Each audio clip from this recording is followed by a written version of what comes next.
So with Legends Arceus releasing last week, we finally have seen all the Hisuian forms available. If you are still playing through the game and haven't seen all these Pokémon, it might be a good idea to click away now. If not, you're welcome to stay. So today I want to be discussing each of the new Hisuian forms and new Pokémon, and kind of what impact I think they'll have on their respective monotypes. So before we jump into it, I want to ask you, are you playing Pokémon Legends Arceus? If so, let me know in the comments down below how you like it. Personally, I'm enjoying it a lot more than I thought I would. Granted, I'm only about 2 hours into the game at the time of recording, but I hope a lot of these Pokemon are transferable into a later Pokemon game because they look really fun to use and I'm really excited to talk about them. So a few things to note before we jump into it. Firstly, we don't actually know if these Pokemon are going to be available in Generation 8 or available at all. Personally, I think it won't be until Generation 9 by the time we get to use these in an actual competitive format, so bear that in mind. Secondly, the abilities data mined aren't 100% confirmed to the best of my knowledge, so these are slightly subject to change. And finally, these are only my opinions. I haven't actually gotten to use these in a monotype format, it's just based on my knowledge of what I think they might be able to bring to the table. So with that out of the way, let's go discuss the Pokemon. So before we start talking about the Pokemon, I want to say a huge thank you to RoiDadadou, sorry if I butchered your name, over on Smogon for providing all this information, and all the data miners involved trying to get these. I really appreciate that, and the link will be in the description below. So first up we have Hisuian Arcanine, who is going to be a Fire Rock type, which is a pretty cool type. We have seen it before in things like Magcargo and Colossal, both of which Pokemon I particularly enjoy using on a Rock team personally. I think the Fire typing is quite good for it to take neutral damage from Steel and Grass, which are two pretty tough matchups. Now, one thing Arcanine doesn't have right now that both Colossal and Magcargo have is Flame Body, which is really good for punishing Pokemon in the long game. However, it does have potentially Intimidate, which could be quite nice as it can immediately swap in on something like a Grass attack or a Steel attack, especially physical attackers, and potentially eat hits. Stat-wise, we are looking at 115 attack, which is 5 more than its base form. Pretty good. It is a little bit slower, which in my opinion isn't a big deal. I think this is going to be more of a physical attacker that can potentially soak up a hit or two. Thanks to its decent base 95 HP, its defenses are fine, 80-80 is okay, but most importantly Intimidate could be very good for this. So one flaw to the Fire typing is going to be that it's going to take super effective damage from rocks, which isn't ideal in a rock team because honestly it doesn't have the best removal options. It is also going to be 4x weak to both water and ground. I don't think that's too much of an issue. Rock generally has answers to those in the form of like Cradily, Aerodactyl, any of the Levitators, so generally speaking it's not going to be a huge issue because I think the resistances it brings to the table are overall going to be more important. Now for the Fire team, I honestly can't see it having too much usage. I can't imagine the Fire team is like starving for a Rock type Pokemon. Its stats don't change too much from base Arcanine, and it really doesn't bring any notable resistances to the Fire team that it particularly wants that regular Arcanine wouldn't have already used. In fact, I think regular Arcanine isn't even used that much in Fire, and I do not see the Hisuian form outclassing that, especially because Arcanine does have access to Teleport thanks to Let's Go, which can be honestly a pretty good pivot option with like Intimidate, and you can potentially wear boots and pivot around into other Pokemon. So I think Arcanine, Hisuian, good on Fire Rock, not so good on Fire. Next up we have Electrode. Electrode is always one of my favourite Pokemon. I've always wanted it to be good on a monotype team. Unfortunately, I think it struggled to carve a niche for itself on the electric type. However, now thanks to its part grass typing in the Hisuian form, I think it might be able to do so. So its base stats are completely the same, and as far as we're aware, the abilities are too, which is fine. I've always thought Electrode would benefit a massive amount by having Energy Ball, and now thankfully it does. Not only that, it's also going to be stab powered, meaning ground types actually have to be kind of wary of this. Its HP and defenses are pretty pitiful, so I don't see this thing taking too many earthquakes, maybe one thanks to its grass typing taking neutral damage, and honestly its special attack isn't even that amazing at base 80, it's really just a big ball of speed. 150 is going to be crazy, though I do think it's going to be fast enough to run potentially modest with specs for example. Ground teams aren't the fastest, so you could potentially just spam Energy Ball over and over and get some good work done. On the grass team, it might have a small niche, I guess. It is electric type, which is going to allow you to hit flying type super effectively, which is pretty good. On top of that, it does not bring any more weaknesses to the grass team, which is good because grass does not need more weaknesses, and in fact brings neutrality to the flying type.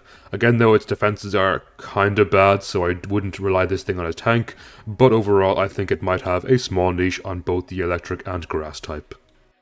Next up we have Overkill, and its Dark Poison typing is going to be amazing. I'll never say no to more of these. It's only going to be weak to ground, and on both Dark and Poison provides some fantastic resistances / immunities. Base stat wise, it's going to be pretty strong with base 115 attack, and honestly not too slow either at base 85.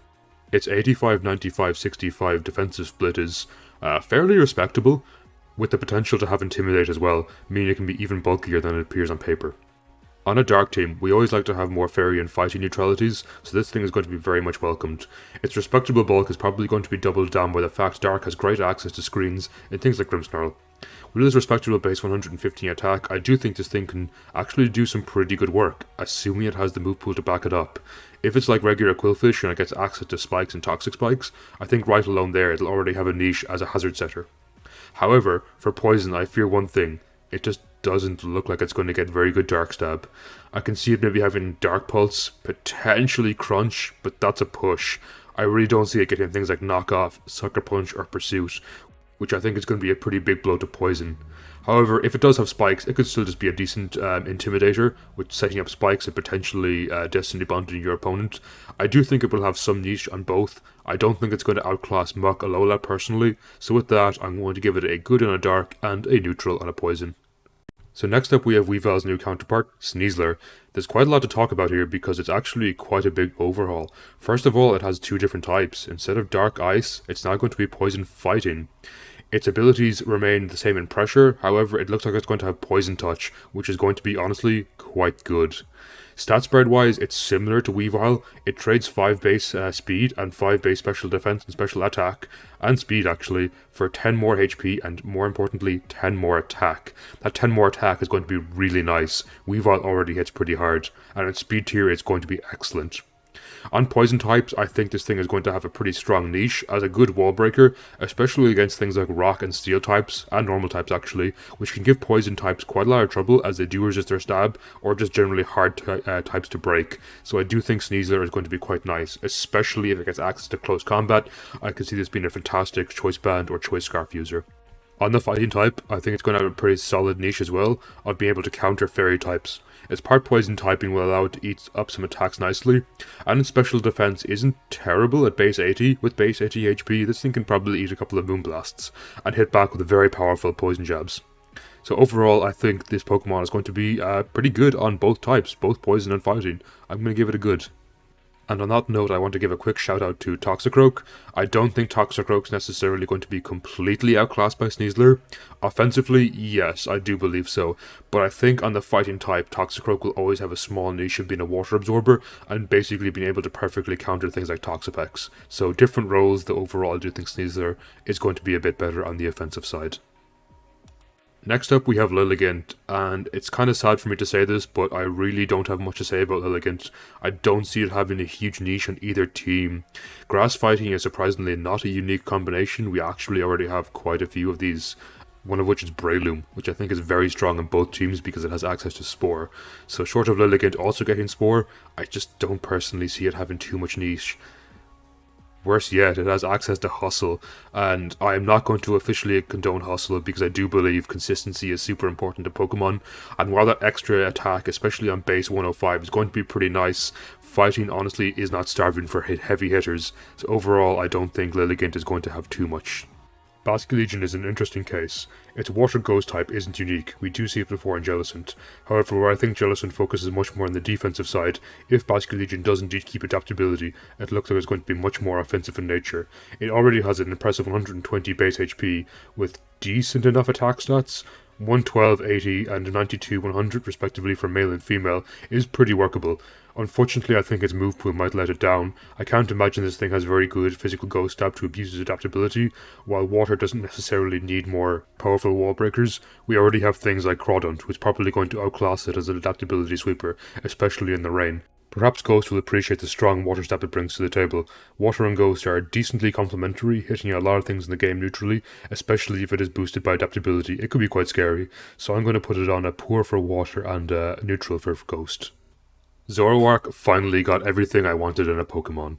The normal Ghost type. That is going to be absolutely insane on both teams. Personally, I think just the typing alone is amazing, let alone the fact it's going to have a really fun ability and honestly great base stats. Compared to its original, it has 5 less HP and 5 less attack, but trades off for 5 more special attack and 5 more speed. This is exactly what I wanted in my opinion. Now I can't stress how good normal Ghost is going to be. I think on a normal team, it's going to be insane. Let's say your answer to a Blissey is Close Combat Stab. Now all of a sudden, any one of your opponents could be a Hisuian Zoroark, meaning it's actually going to be immune to close combat, and you don't even know what it's going to be thanks to Illusion. Zoroark can also potentially revenge KO my opponent with fantastic offensive spreads of 125 special attack and 110 speed.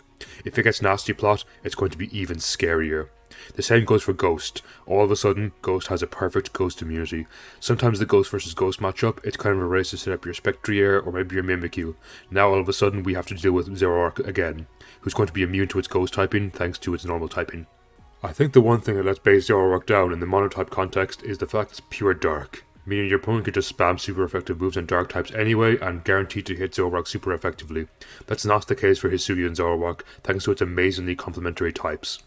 I will say heavy duty boots are also a fantastic addition to this, as you can bluff being a flying type or potentially a fire type like Blacephalon, and not give away that you're Zoroark thanks to the fact you will not take any chip from hazards. Honestly, the only thing I could see letting this thing down is having a poor move pool, which would be a real shame because its typing and design is fantastic, and I personally would love to see it being good on both normal and Ghost.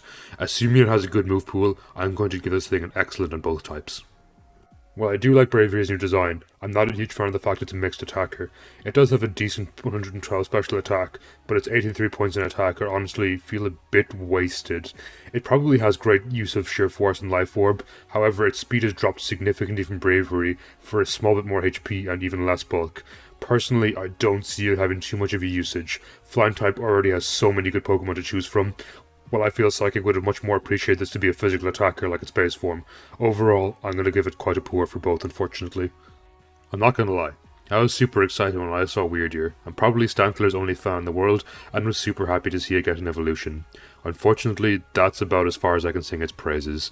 Personally, I don't see it having too much of a niche on either team, outside of its pretty good typing of normal Psychic. It does provide immunity to Ghost types on the Psychic type, and it provides neutrality to fighting on normal.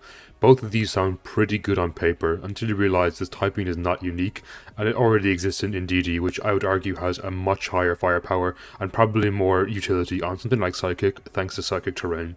Its Intimidate could be okay, but other than that, its stats are pretty mediocre across the board with some decent HP, I suppose. Overall, I really don't think this thing having a huge niche on either team, unfortunately. I'm going to have to give it a not very good on both teams. And just when I thought I was disappointed, we come into Avalon. Hisuian Avalon is comical to me. Its Ice Rock typing is truly terrible defensively, which is what I think Avalon truly shines as. Offensively, don't get me wrong, Ice Rock is a pretty nice combination of stabs, but Avalon is not known as an offensive threat. It's meant to be an immovable wall. Base Avalon does that despite its Ice typing being pretty bad defensively. However, they just hacked on Rock type to give it even more weaknesses. It's now doubly super effective from Steel and Fighting, as well as an extra weakness to Ground. I guess we have resistance to Normal, which is something. Not really worth mentioning at all, and on top of that, it actually changed its base stats. It now has 10 more speed and 10 more attack. On paper, that sounds pretty good. However, it has 10 less special defense, and this thing really could not afford to lose any special defense as it is. I do not think the 10 extra base speed makes any difference, as we're only going to be outspeeding things like the Slow Twins and Toxapex, which really isn't that important because I don't think it's going to want to KO them anyway. Overall, I'll be happy proven wrong and see Avalon to be an amazing beast on both Ice and Rock, but personally, I think it's quite comical. I'm going to give it a very bad on both. Hisuian Gudra is honestly everything I wanted from Duraludon. I wanted a big, bulky dragon. Unfortunately, we got this thing with paper-thin special defense. However, Gudra is exactly the opposite. Its stats are pretty amazing. It being a pseudo-legendary, it has base 600, and keeps its amazing base 150 special defense, which is crazy. However, it does trade 10 HP and 20 speed away, which isn't the worst. Technically, this makes it a little less specially defensive than Gudra, because it has 10 less HP, but the 20 speed is instead given into more defense. This is pretty amazing for it. It's going to be defensive on both the special and physical side. Unfortunately, it's going to lack fantastic recovery, and its abilities are decent, I suppose, maybe not amazing, except for Gooey. However, where this thing truly shines is its typing, Dragon Steel. On a Dragon team, it's going to be fantastic for taking fairy hits, because it's going to take neutral damage, and fairies are generally especially offensive. This thing is not going to be taking much damage at all, thanks to its amazing base 150 SPDF. If you run a vest on this thing, I think it can be pretty amazing, and easy to be able to eat a lot of fairy stabs. As well as that, it can potentially fire back with its own steel stab, being able to revenge KO a lot of fairies. I think on the Dragon team, this thing is going to be amazing. On a Steel team, it's a very competitive type, and I think Heatran will always be the best fire answer, so I'm going to give it an okay on the Steel team. I think Cleaver is an interesting spot, where its attack stat is honestly very good, and since it evolves from Scyther, it's absolutely going to have access to Swords Dance, meaning it's going to hit very, very strong. With base 135, it actually is stronger than Scizor. Now, unfortunately, it doesn't look like it's going to be able to abuse Scizor's priority in things like Stab, Technician, Bullet Punch. Instead, it has Sheer Force, which means it's going to have to possibly rely on Life Orb. Which is pretty good. Things like Rock Slide are going to hit amazingly powerful, assuming of course they hit, and its Bug Stab, I can't imagine it having too much good Bug Stab, especially not being able to abuse Sheer Force and Life Orb. With that, its speed tier is decent, but not in an amazing spot where it can reliably run Scarf in my opinion, and its typing defensively is not unique. We see it in things like Shuckle and Armaldo, and both of those are a bit more defensive in nature. Even still, its defensive typing isn't the best. I personally don't see it having a massive usage on either Bug or Rock, but I'd say possibly mediocre. I think it can make for a decent wall breaker. For Ursulina, I am personally very excited to use this thing. It has a massive HP stat 130 and very respectable defense at 105. Special defense is not bad either at 80. Now it is going to be quite slow, and thankfully it has very, very little special attack, meaning the rest is pumped into its attack stat, and it has a whopping base 140. If it does keep guts like its prior evolution Ursaring, I think this thing could be amazing on ground teams. So currently ground doesn't really have great Will-O-Wisp swap-ins, or any status effects for that matter, and I think Ursulina could potentially be just what they're looking for. It can swap in on a Will-O-Wisp and suddenly get Guts boosted with Facade, and suddenly your Facade Stab boosted and Guts boosted is going to be hitting like an absolute truck. This thing is going to be doing so much damage, and is not that frail to boot. On normal, it'll have the great longevity of support partners such as Teleport Chansey potentially, or even Trick Room on Porygon 2, but on ground it makes for a nice status sponge that I don't think it really had to this date. So overall, I think I'm going to give it normal, neutral and normal, and very good on ground. I'm definitely very much looking forward to this. I think a Rest Sleep Talk build could be amazing, as well as that for Guts, and this generally sounds really promising because it will have Stab Earthquake as well to hit steel types that may resist its Facade. So unfortunately for these two starters, Typhlosion and Samurai, I really don't see them having too much usage on either of their teams. I think their stats are painfully mediocre across the board, which isn't ideal, as well as that their typing isn't unique, and I'd argue in Typhlosion's case, it'll probably be outdone by Blacephalon almost across the board, or Alolan Marowak if you're into Trick Room teams. As for Samurai, it has things like Greninja to compete with, even Crawdont if you want an absolutely devastating wall breaker. So unfortunately, short of them having fantastic new abilities or fantastic signature moves that are usable in the main games, I personally do not see much usage. Now, Decidueye is slightly different. I don't think it's going to be amazing, but if it does keep long reach, it could be an interesting kind of answer to things like Static on Zapdos, or maybe Flame Body Pokemon, or Iron Barb, Rocky Helm, just because fighting does lack those kind of Pokemon to hit them without be worried about recoil or status effects, so long reach could be nice. If it gets Triple Axle, I don't know if it does. It looks like a kind of Pokemon that might kick, so quite possible. On fighting, that could be nice against flying types, though unfortunately its speed tier is not great. Its attack is decent, but again, fighting isn't really starving for physical attackers, and Grass as well has to compete with things like Breloom, which has Spore. So overall, I do quite like the designs of these Pokemon starters, but I don't think they're going to make a huge impact on their respective types. And last but potentially not least, we have an Amorous. Honestly, I'm not too sure what to make of an Amorous, both its normal form and Therian form. It is Fairy Flying in both, and it is a genie, so chances are it's not going to be bad. Its ability Healer is going to be mostly completely useless in singles, however it does have access to Contrary, which could be very, very good. I think it's the kind of Pokemon that's going to be make or break by its move pool. Hopefully if it gets even things like Superpower, that could be fantastic, or any form of moves that drop its own attack. Contrary could be quite nice. We're not going to be able to get boosts from Sticky Webs because it is Flying type, and generally speaking special attack isn't lowered too often, so it can't even rely on things like Intimidate, so it's yet to be seen how good it's going to be. I think its move pool could be amazing. Typing is not unique again, Togekiss does have it, but that doesn't necessarily mean it's a bad thing, though it does have to compete with the, the flinch demon that is Togekiss, so I'm not sure if it's going to be as exactly good as that. Though its speed tier is quite nice, it could make a potentially decent Scarfer. Its Therian form is very interesting. It trades off a lot of its speed for much more bulk. And I think if this thing gets Roost, that could be quite nice. Overcoat isn't the best ability, not terrible. It can block things like Spore, though generally Flying isn't too worried about Spore, and Fairy often does run Misty Terrain, so personally not my favourite ability for it. But if it does get like Roost or Toxic, could potentially be quite a good bulky supportive Pokemon. Overall, I don't think it's going to be meta-defining for either type. I think Flying has a lot of potentially top-tier picks to choose from. I struggle to see an Amorous really carving a niche on that team. However, for Fairy, it could like more bulk, and having a Flying type is never really a bad thing in my opinion.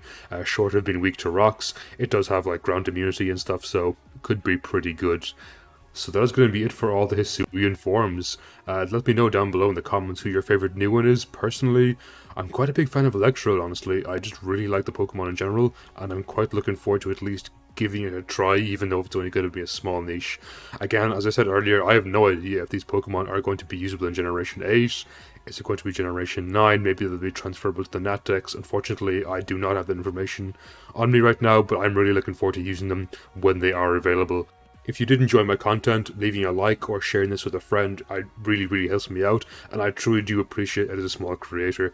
If you want to go the extra mile and you do genuinely enjoy my content, feel free to subscribe and hit the bell icon for more videos in the future around monotypes. And with that, I hope you all have a fantastic day everyone, and take care.